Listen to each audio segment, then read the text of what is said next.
Okay, this is MesoWatch for Christmas Eve 2020. It is a little after 1 o'clock. I'm just going to make this really quick, just to address the ongoing severe weather or the imminent severe weather situation that we will be looking at here over the next couple of hours, progressively over sections of the Carolinas into sections of the Mid-Atlantic, and as far north as let's say southern New Jersey, south of Philadelphia vicinity, even some areas are looking at a low-end threat of severe weather. So I'm going to go ahead and address what we have going on here. The latest, this is the radar loop, the SPC activity chart. You can see looks like we're getting some brewing off the Atlantic there, and there's this. And here's this strong cold front as low pressure is. We have a very strong neutrally tilted. We have a pretty neutrally tilted trough as this morning, but that's definitely going to change. We got very strong upper level winds that are circulating into this particular area. And see all this moisture that's being advected from the Gulf. And a lot of this is remnant moisture from a lot of the storms we saw earlier. For example, we saw at least one or two reports of tornadoes across Mississippi. I have to look at the official storm reports, but you can definitely tell there's plenty of available moisture with this disturbance. We just right ahead of there, we have a very unstable, warm, and moist air mass that is wafting north. We got dew points well into the 60s in this area, and I've been looking at some of the model guidance here over the past few days, and definitely just looking at this, looking at these areas that looks like we've had a couple of tornado warnings earlier in the day, actually for sections of North Carolina, with a couple of these cells. This is low-topped convection that we're seeing. There's a little bit of upscale growth, but eventually this ridge, and we're going to see this trough quickly progress very soon across sections of the further east there. As this progresses east, we're going to have a strong negatively tilted trough. We're going to look at that. This is HRRR 12Z run.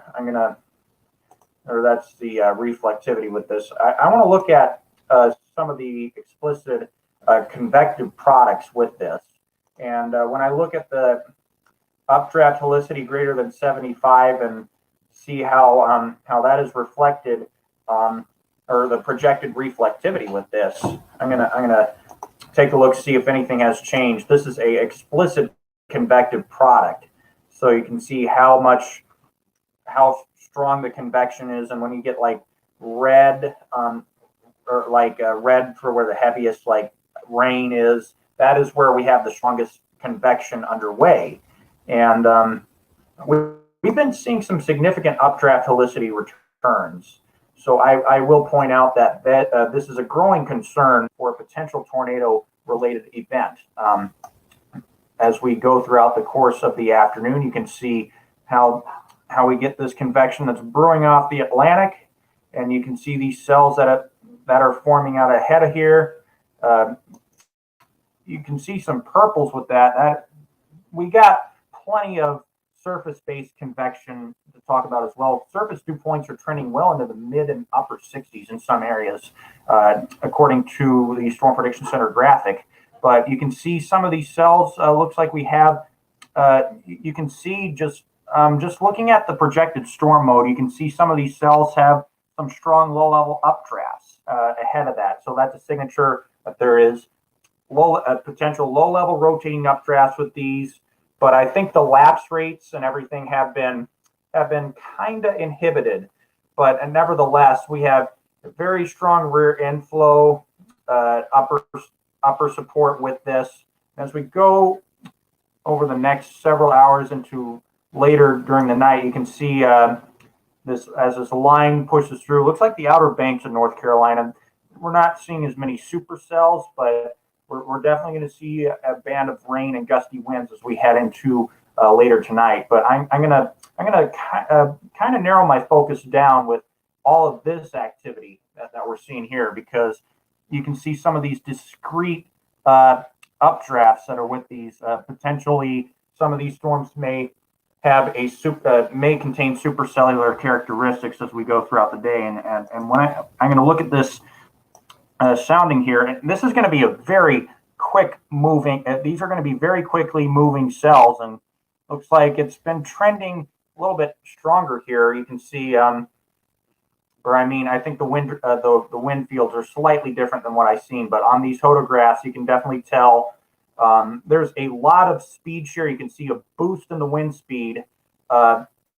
Storm motions could potentially be anywhere from 60 to 70 miles per hour locally, and you can definitely see. I'm going to pay attention to how things are developing at the surface here, because if we get enough surface-based lifting with this, you can, and just 0 to 1 kilometer helicity, if I'm not mistaken. Oh, yeah, the SRH 0 to 1 surface to 1 kilometer, 359, according to this. And we can see there's quite a bit of surface-based instability. There's a little bit of an inversion layer, but if the cap does break at the surface, this is going to determine how substantial the tornado threat gets. So how long these tornadoes do remain on the ground if we do see them across sections of North Carolina. So you can see there's quite a bit of surface-based instability, a little bit of an inversion layer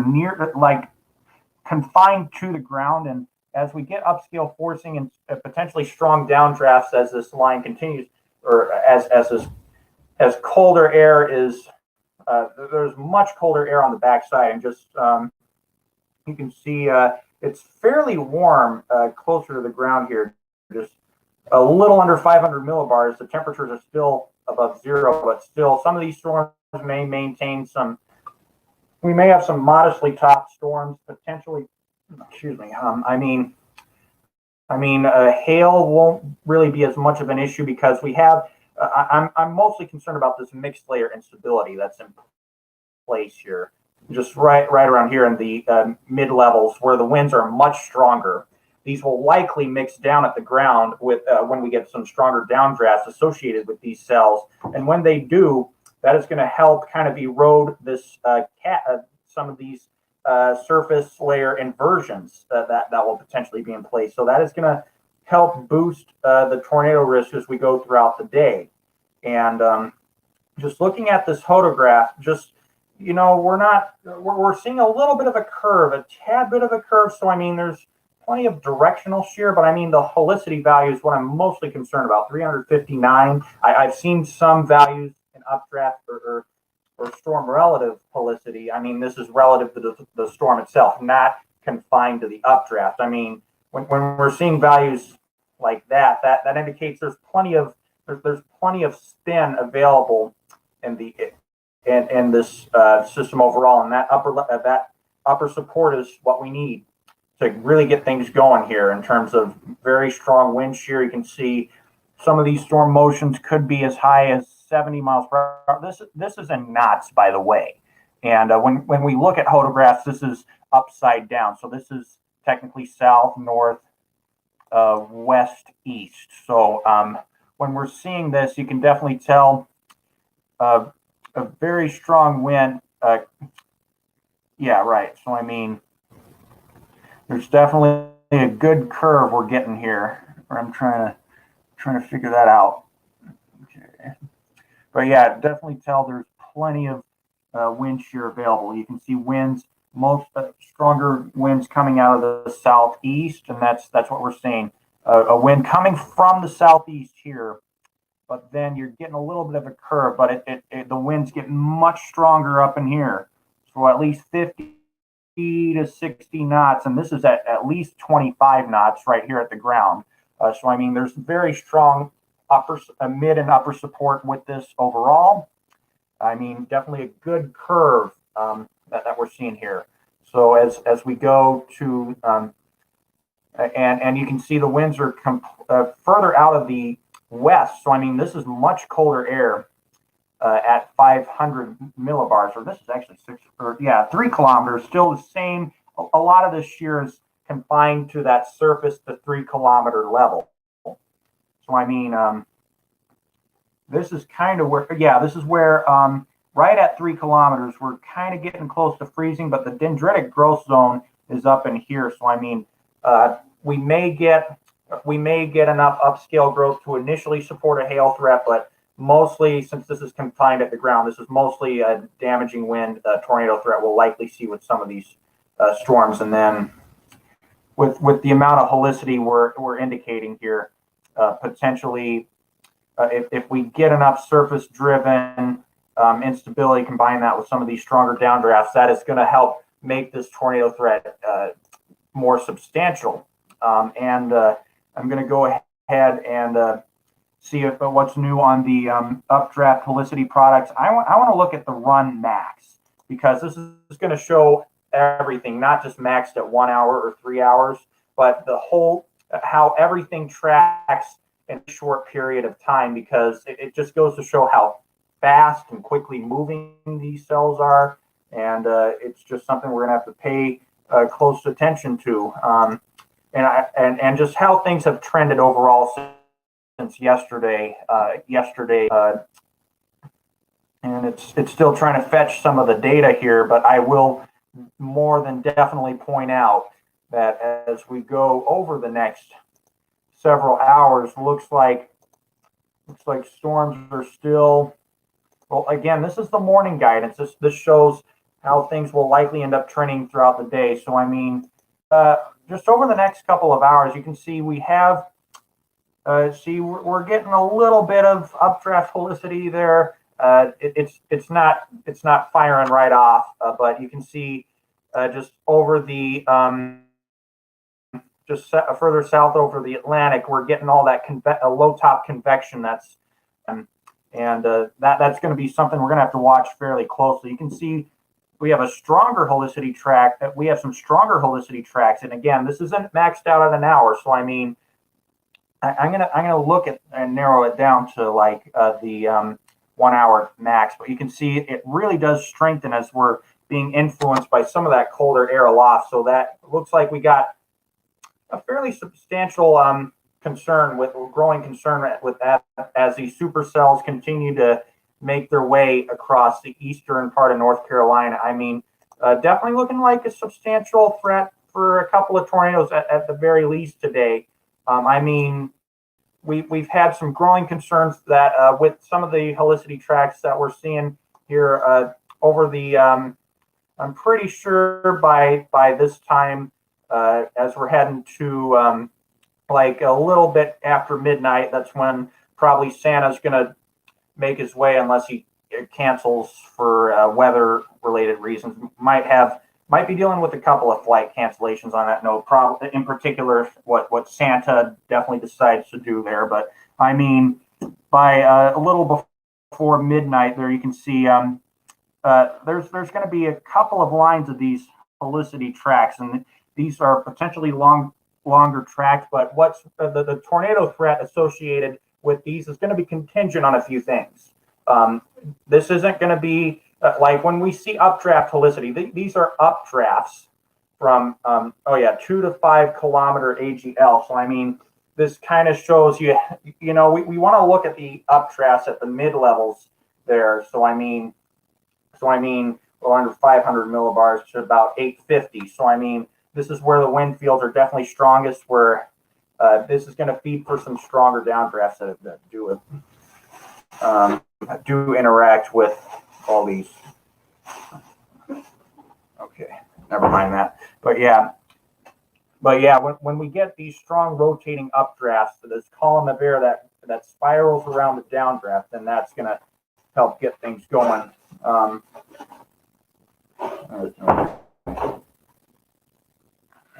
lost my focus there, but yeah, I mean, definitely.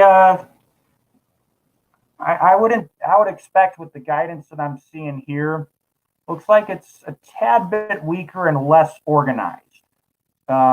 at just a tad bit, but there's still plenty of fuel to get things going. A lot of tornado fuel that's in place across sections of eastern North Carolina, and we're also going to be looking at parts of Virginia as well, because again, this is an area where we have a concern for potential tornadoes. Anywhere where you see like these updraft helicity areas, and I mean the real setback, why we're not seeing like a hatched area or moderate risk, or like the real setback has to do with how everything appears to be low topped at the way things are now, and it's not, and we're not getting a lot of it's not a whole lot of downdraft potential that will feed into all of these cells. So I mean, or rather, like the lapse rates would have to be quite a bit stronger, and we'd have to see much higher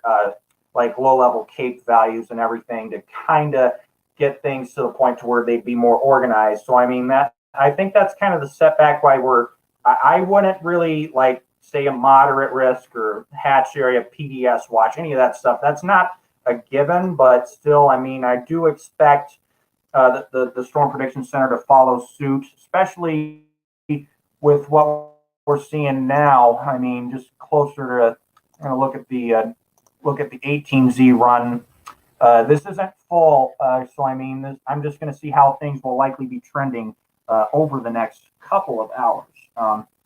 But yeah, definitely the way things were monitoring, a brief tornado possible early this afternoon. They're particularly monitoring, or the Storm Prediction Center, I mean by there. So like sections of northeast South Carolina, parts of southern North Carolina, where we're starting to get some of that low top convection off the Atlantic kind of brewing into this area. Yeah, you can see some of the updraft helicity tracks there. We're kind of focused on this particular area, southern North Carolina and northeast South Carolina. I'm gonna pay close attention to that area. The near-term tornado risk, not necessarily something that's strong, but we're going to be watching at that all of this convection very closely, as we're going to get stronger upper support as these storms track into these areas. And I'm going to overview again just how things are going there. Trying to see any of the other information the Storm Prediction Center has out, but there's a substantial threat. Supercells should increase towards at least mid to late afternoon, like as we get close to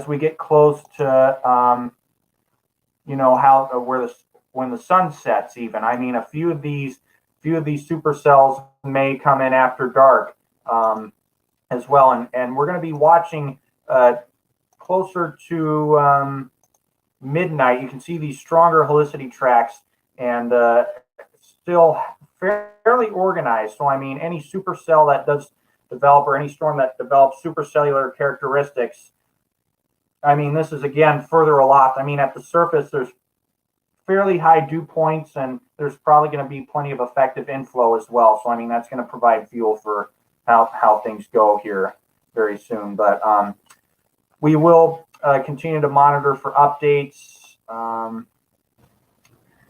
And again, looks like, yeah, we do have a tornado watch now. It's tornado watch 518 until 10 p.m. And JD, thanks for the update there. We will begin feed. We will begin feed as things continue to organize here. But I'm actually I'm going to try and make this update fairly brief, just to kind of make sure that everyone is aware of the potential dangers, especially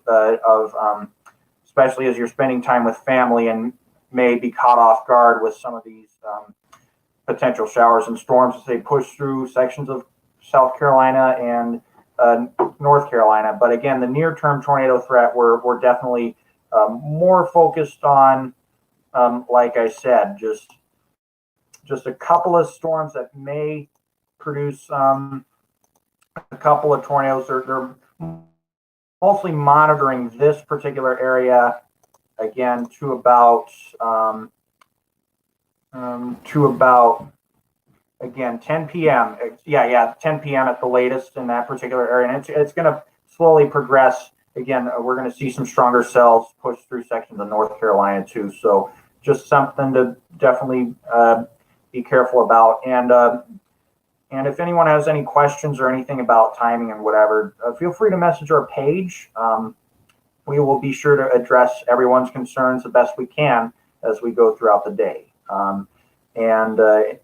As when we continue to see developments, we'll probably jump on StreamYard here later. But at this point in time, we've probably got everything that needs covered right now. But we will be back later for additional coverage and updates. Please stay tuned.